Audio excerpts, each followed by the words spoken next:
तुकोबराया एका अभंगात सांगतात, बाप मेला न कळता नव्हती संसाराची चिंता, विठो तुझे माझे राज्य नाही दुसऱ्याचे काज.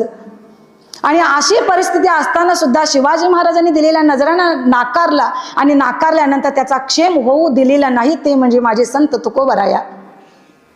आणि अशा तुकोबरायांचा व्यावहारिक योग भगवंतांनी सांभाळण्याचा प्रयत्न केला, पण त्यांनी नकार दिल्यामुळं माझ्या तुकोबरायांचा योगक्षेम जर कुणी सांभाळला असेल तर ते जिजाऊ आई साहेबांनी, म्हणजे आवली आई साहेबांनी माझ्या तुकोबरायांचा योगक्षेम सांभाळला.